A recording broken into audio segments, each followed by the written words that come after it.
턱관절이라는데 우리가 광대 수술에서 아치절골 하는 데가 이 부분이죠. 네.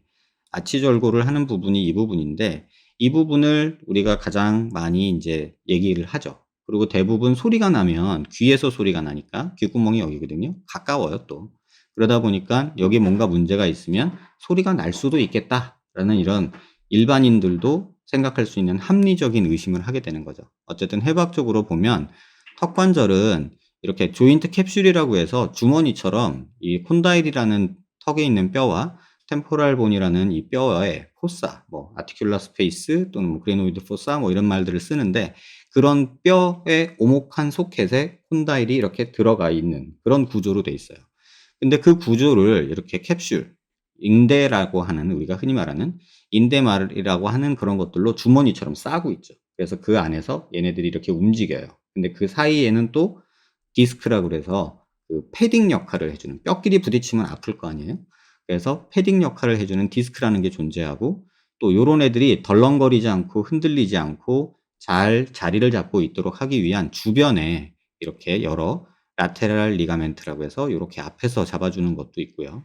또 안쪽에서 보면 이렇게 또 스페노 만디블라 리가멘트 또는 뭐 스틸로 맨디블라 리가멘트 이런 것들이 이 관절을 조금 보호해주는, 그러니까 제자리에 있게끔 잡아주는 역할을 하고 있어요. 그래서 요런 녀석들이 있고 또 이거를 이제 캡슐을 찢어서 잘라서 이렇게 단면으로 보면 또 이 근육을 움직이는데 여러 근육들이 작용을 하는데 이거는 라테랄 테리고이드 머슬이라고 그래서 우리가 이제 테리고이드 본이라는 데에 붙어 있어요. 그래서 이게 위쪽 수피리어가 있고 이제 인테리어, 메디알 뭐 이런 식의 이제 그 근육들이 있는데 이 근육은 턱 관절의 콘다일 헤드를 앞으로 빼거나 디스크를 앞으로 당겨주는 그런 역할을 하는 근육이에요. 그 다음에 여기 이제 아티큘라 튜버클이라고 해서 여기 튀어나온 데가 있거든요. 여기가 우리가 광대 수술할 때 꼭 넘지 말아야 되는 이런 어떤 한계, 뭐 에미넌스라는 표현도 써요. 그래서 이제 요거는 좀 이따 다시 한번 말씀드릴게요. 그래서 뒤쪽에 보면 뭐 신경도 어마무시하게 지나다녀요. 뭐 옵틱 갱글리온 해서 뭐 마스테릭 너브, 뭐 오리큘라 템포럴 너브, 인피리어 알벨러 너브, 링구알 너브 해서 주로는 감각 신경이 요 부위에서는 이제 많이 나와요. 또 이제 안면신경이라고 해서 그 녀석도 저 어디 근처에서 쫙 나오죠. 그러니까 이 턱관절 안쪽에는 굉장히 좁은 공간에 굉장히 중요한 신경, 혈관들이 굉장히 많이 다니고 있어요. 그래서 이 안쪽으로 접근하는 걸 우리가 스컬 베이스라고 하거든요. 머리뼈 바닥. 그 안쪽에는 엄청나게 중요한 신경들이 많이 지나다니고 있다는 거죠. 그래서 그런 것들을 하나 아셔줘야 될 거고 또 하나 여기 중요한 게 하나 있는데 우리 이 튜브라고 그래가지고 유스타킨 튜브라고 그래가지고 여러분 엘리베이터 타거나 비행기 탈 때 귀에서 빠르락 소리 나잖아요. 그런 것처럼 이제 중이, 인이, 그러니까 안에 내이랑 안쪽에 있는 내이라고 하는 거랑 이렇게 입 안과 연결된 관이 있어요. 그래서 요 녀석에서도 또 문제가 발생할 수 있어요. 이 주변이 부으면. 그래서 이런 해부학적 구조를 갖고 있다라는 걸 또 아셔야 되고 또 입을 열고 다물고 입을 벌리고 다무는 데는 이제 템포럴 머슬이 가장 크게 작용을 하고 있고요. 그 다음에 또 이렇게 라테랄 테리고이드 머슬도 있고 메디알 테리고이드 머슬은 이렇게 사각턱의 안쪽에 붙어가지고 사각턱을 위로 올려주는 그런 역할을 하고 또 여기 마세터 머슬이 이렇게 또 있겠죠. 그래서 여러 근육들이 이 주변에 이제 분포를 하게 돼요. 안쪽에서 보면 또 연골도 이렇게 있거든요. 그래서, 연골이란다. 인대도 있거든요. 그래서 아까 말씀드린 대로 이 관절을 덜렁덜렁거리지 않게 잡아주는 그런 역할을 하는 그런 그림이죠. 그래서 이런 여러 스페노만디블라 리가멘트, 뭐 라테랄 리가멘트, 아리큘러 캡슐 뭐 이런 것들이 쭉 이렇게 관절을 보호하고 있다고 보시면 돼요. 그 다음에 이제 아까 보셨던 걸 다시 한번 보면 좀 크게 보면 이게 이제 관절을 싸고 있는 캡슐, 인대로 딱 그 주머니처럼 싸고 있어요. 그 안에는 또 물도 들어있고요. 그 다음에 라테랄 리가멘트가 또 이렇게 있고요. 그래서 이렇게 관절을 보호하는 여러 구조들이 있어요. 근데 광대 수술할 때 여기를 우리가 절골한단 말이죠. 그러니까 이 TM 조인트라고 보통 얘기를 해요. 템포로 만디블라 조인트라고 해서. 그래서 이 TM 조인트가 요 광대 아치절골 부위랑 굉장히 가까이 있는 것은 맞아요. 근데 요 부분이 절골이 되니까 여기가 손상받지 않겠나 이런 얘기도 할 수는 있어요. 근데 어느 정도 해부학 지식이 있고 경험이 있는 의사 선생님이라면 저 정도는 피해 가실 수 있지 않겠나.'라는 생각도 하게 되는 부분이에요. 그래서 이 관절 안을 또 잘 보면 여기에 인제 아티큘라 디스크라 그래 가지고 인제 흔히 말하는 뼈끼리 만나는 관절 부위에는 이렇게 디스크가 있고요. 그리고 그다음에 superior compartment와 inferior compartment라고 해서 이 디스크 위아래에 공간이 있어요. 물주머니처럼 이렇게 물이 차 있는 공간이 있어요. 그래서 이 디스크가 앞으로 갔다 뒤로 갔다 하는, 그러면서 우리가 입을 벌렸다 다물었다 또는 턱을 앞으로 이렇게 뺐다가 넣었다가 이렇게 하는 것들을 할 수 있는 거죠. 그다음에 이쪽에는 또 여러 가지 혈관 동정맥들이 지나가는 이런 스페이스가 또 있고요. 그래서 입을 다물고 있을 때는 디스크가 이렇게 그레노이드 포사 또는 이렇게 아티큘라 포사에 이렇게 들어가 있고, 코로노이드 헤드는 콘다일 헤드는 이렇게 있죠. 그래서 콘다일 헤드 주변 위쪽으로는 연골이 이렇게 달려 있고, 템포랄 본 포사 쪽에도 이렇게 연골이 있고, 그다음에 디스크가 있고, 그다음에 superior chamber, inferior chamber 해 가지고 두 개의 캐비티가 있죠. 그래서 요런 게 이제 입을 다물고 있을 때의 구조고요. 입을 벌리면 어떻게 되냐면은 턱 관절이 이렇게 회전하기도 하고 앞으로 빠지기도 해요. 우리가 관절을 두 가지로 나뉘거든요. 이렇게 회전하는, 이렇게 돌기만 하는, 제자리에서 돌기만 하는 이런 관절이 있고, 요렇게 움직이는 서브룩세이션이라고 하는데 요런 관절도 있어요. 근데 턱 관절 같은 경우는 대표적인 서브룩세이션이 되는 그런 관절이에요. 그래서 턱을 우리가 앞으로 이렇게 뺄 수 있죠. 이렇게 앞으로 뺐다 뒤로 넣었다. 그때 요 디스크도 이렇게 라테랄 테리고이드 머슬이 당겨가면서 디스크도 앞으로 빠져요. 이렇게 앞으로. 이렇게 들어가 있던 애가. 그래서 요게 빠지면서 뼈끼리 부딪히는 걸 막아주죠. 근데 인제 요 디스크나 요 관절에 문제가 생겼을 때 입을 벌리거나 닫는 그런 문제가 생기게 되는 거예요. 그래서 요거는 그림을 보시면 턱이 움직이는 거예요. 지금 보면 턱을 앞으로 이렇게 뺐다가 넣었다가 요거 하는 작업을 보여주고 있는 거예요. 턱을 앞으로 뺐다가 뒤로 넣었다가. 고럴 때 턱 관절이 어떻게 움직이는지 한번 보시면 돼요. 요 부분. 요 부분을 잘 보시면 관절에서 빠져나갔다가 들어갔다, 빠져나갔다 들어갔다 하죠. 그러니까 요런 작업들을 하고, 또 입을 벌리면 요렇게 돌면서 쑥 빠져버려요. 그럴 때 디스크가 앞쪽으로 나오게 되죠. 그래서 마세터 머슬, 그다음에 미디알 트리고이드, 그다음에 템포럴 머슬, 이런 것들이 전부 다 요 입을 벌리고 다무는 데 관여하는 그런 근육들이라는 뜻이에요. 그래서 요걸 잘 보시면 우리가 입을 닮을 때는 쓰는 근육들이 이 교근 마세터 머슬하고 메디알 테리고이드가 이렇게 입을 다물게 하고, 이렇게 메디알 테리고이드가 안쪽에 있죠. 그다음에 템포럴 머슬도 작용을 하고, 그다음에 코로노이드에 붙어 있는 요 프로세스에 붙어 있는 게 템포럴 머슬인데, 요 녀석하고 광대 아치가 줄어들 때 얘랑들끼리 부딪힐 수가 있어요. 그래서 광대를 너무 많이 줄이면 이 코로노이드 프로세스랑 이 광대 아치랑 이렇게 부딪혀서 인터페어런스가 생긴다고 저희가 얘기를 하는데, 그러면 또 입을 다물거나 벌리지 못하는 그런 문제가 생길 수도 있어요. 그래서 인제 전체적인 움직이는 해부학, 그다음에 고정적인 해부학은 요 정도까지만 아셔도 굉장히 많이 아시는 거예요. 그래서 앞서 질문 주셨던 내용을 이제 하나씩 답변을 드려보면, 광대 수술 후 입이 안 벌어져요. 이 말 되게 많이 하시잖아요. 수술 직후 입을 벌리지 않는 요런 분들이 굉장히 많으시죠. 왜? 인터넷을 찾아보니까 광대 분류와 광대 하방변이, 광대 갭 이런 거 찾아보면 저는 3달 동안 죽만 먹었어요. 뭐 이런 얘기들 되게 많을 거예요, 인터넷에. 또 수술하신 선생님이 죽만 먹어라. 딱딱한 거 씹으면 안 된다. 입도 벌리지 말아라. 뭐 이렇게 말씀하시는 분도 계시대요. 근데 그런 분이 한 3달 지나서 인제 괜찮은 것 같아서 인제 뭐 좀 먹어 보려고 뭘 씹으려고 입을 벌리면 입이 절대 안 벌어져요.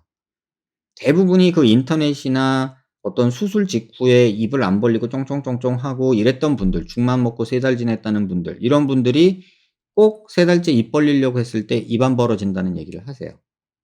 그래서 앞서도 보셨지만 입 벌리는 음식은 가능한 한 빨리 해야 돼요. 안 그러면 관절이 굳어요. 그래서 입 벌리는 운동은 빨리 하시라는 거예요. 그래서 고거를 꼭 여러분들 기획하시고, 그다음에 수개월을 지난 후에 발생하는 개구장애로 대부분 정상생활이라는 게 막 아픈데 억지로 벌리려고 하지 마시고요. 쪼끔씩 정상적으로 먹던 거 먹으려고 씹어 먹고 해 보시라는 뜻이에요. 그러다 보면 좋아지는 경우가 대부분이고요. 그게 아니면 물리치료를 해서 손으로 어거지로 벌려야 돼요. 그래서 그런 식으로라도 해서 벌리면 대부분 좋아져요. 뭐가 문제가 있는 경우가 아니라.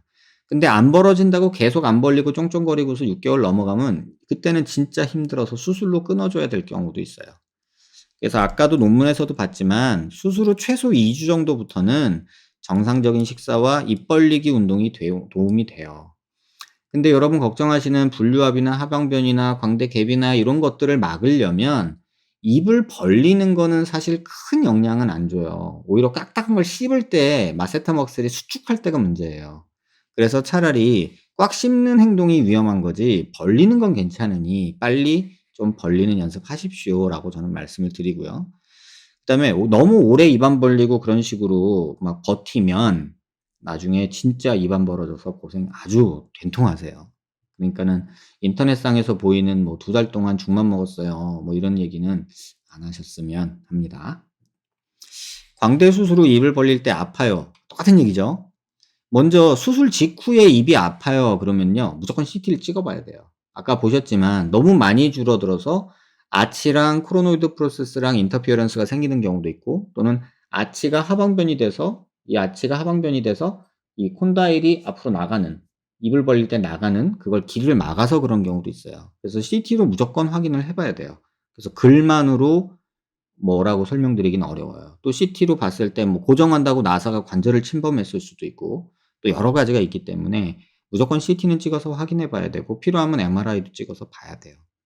그래서 이렇게 해박적 구조적 이상이 병변이 있는지를 찾아보는 게 가장 먼저고, 만약에 그게 아니라면 무리하지 않는 선에서 물리치료, 입 살살 벌리고 이렇게 온찜질 해 주고 이렇게 조금씩 먹어 보고 씹어 보고 이러면서 정상적으로 활동하는 게 도움이 된다, 그 얘기고요. 그다음에 광대 수술 후 씹을 때 아파요.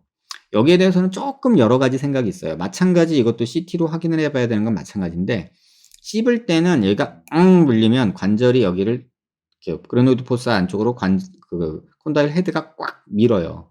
그때 아픔은 관절이 정상은 아니란 뜻이에요. 또 하나는 턱을 이렇게 잡고요, 이렇게 밀어 보세요 뒤로. 이렇게.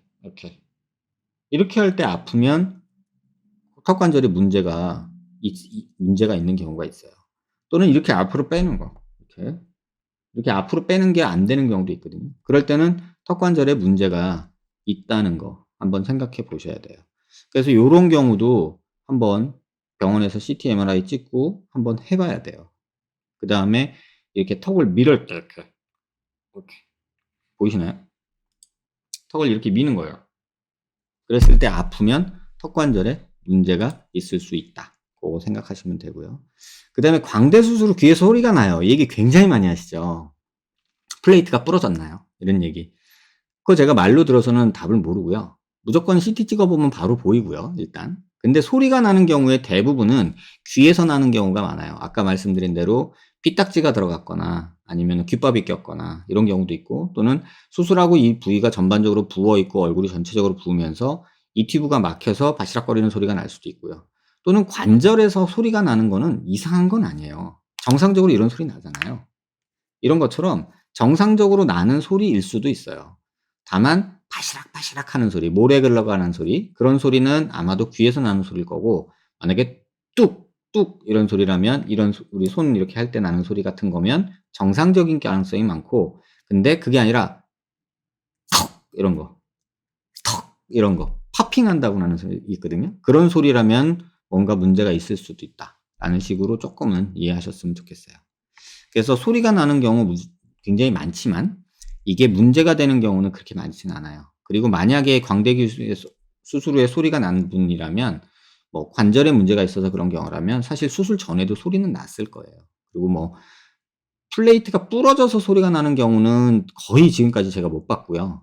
그다음에 뭐 뼈가 고정이 안 되고 움직여서는 찌덕찌덕 소리 날 수 있어요. 하지만 이 소리만으로 우리가 뭘 설명하기는 조금 어렵다는 거, 그거 좀 이해하셨으면 좋겠고요. 그다음에 많이들 질문하듯이 절대로 분류압이나 플레이트가 부러져서 이런 거는 아니라는 거 다시 한번 말씀드리고, 요거에 대해서는 정 불안하시면 인터넷 찾지 말고 그냥 성형외과 찾아가셔서 CT 찍어서 확인하세요. 그게 정신 건강에 제일 좋고 건강에도 제일 좋아요. 고건 꼭 명심하시길 바라고요. 그다음에 이러한 모든 증상들은요, 제일 중요한 게 언제 시작됐느냐, 증상이 언제 시작됐냐, 수술 후 언제쯤, 초기에 아니면 후기에, 뭐 몇 개월째, 이게 중요하고요. 그다음에 이전에 어떤 수술을 받았느냐, 그다음에 현재 상태의 CT랑 MRI가 진단에 필수적이에요. 그래서 말만으로 어떻다 저떻다 얘기하는 걸로 이렇게 뭐 답을 찾기는 굉장히 어려워요. 그러니까 인터넷으로 여러분이 뭐 찾아보고 자가 진단하기는 굉장히 어려워요. 최소한 그거에 대해서 보려면 이 정도는 다 뒤져봐야 되는데 여러분들이 이거 다 어떻게 뒤져볼 거예요. 의사들도 힘든데. 그러니까 이런 것들 할 수 없는데 이걸 하려고 드니까는 힘든 거예요. 제발 안 그러셨으면 하고요. 부탁드려요. 인터넷 보면서 계속 고민하고 그러진 않으셨으면 좋겠고, 뭐 이런 경우 CT 무조건 찍어 봐야 되잖아요. 그리고 또 이런 경우 CT 무조건 찍어 봐야 되잖아요. 이거 어떻게 알겠어요. 이걸 만져보고 어떻게 알고, 그냥 뭐 얼굴 보고 어떻게 알고, 이걸 엑스레이 찍어 보고 어떻게 알아요. 무조건 CT 찍어 보셔야 돼요. 그래서 이런 부분들 명심하시고요. 인터넷상에서 굉장히 글들이 많고 얘기가 많지만 이거를 여러분들이 제대로 이해하시려면 정말 어렵고요. 의사들도 다 몰라요, 어떻게 보면. 그러니까는 가장 확실한 거는 CT 찍어서 확인해 보는 거고, CT로 면밀히 검사를 하는 게 중요해요. 그래서 그 부분을 생각하시고, 정상적으로 소리도 날 수 있고 아플 수도 있고 하니까 정상적으로 식사하시라. 그게 제일 제가 여러분한테 드리고 싶은 얘기예요. 근데 간혹 병원에서, 어떤 병원에서는 "수술하고 절대 입 벌리지 마라. 죽만 먹어라. 2달 3달 동안 죽만 먹어라." 이렇게 말씀하시는 분도 있는 걸로 알아요. 근데 개인적으로는 반대고요. 근데 만약에 그런 병원에서 수술을 하셨다면 그래도 의사 선생님 말 들으세요. 고정을 안 해 놓거나 킥광대를 했을 경우에는 더더군다나 이렇게 정상적으로 움직이거나 씹었거나 할 때 광대가 더 움직일 수 있으니까 조심하는 게 좋겠지만, 개인적으로는 수술이 관절에 문제 주지 않을 정도로 안전하게 되어 있다면 저는 수술하고 환자 마취 깨면은 "배고프지?" 그러면서 "밥 먹어." 그러거든요. 진짜 그래요. 그래서 수술하고 뭐 통닭 먹고 있는 애들도 봤고 그래요. 그러니까 그런 식으로 여러분들도 쪼끔 움직이는 거에 쪼끔 더 신경 써 주세요. 그리고 너무 그거에 두려워하는 인터넷 글들이 되게 많거든요.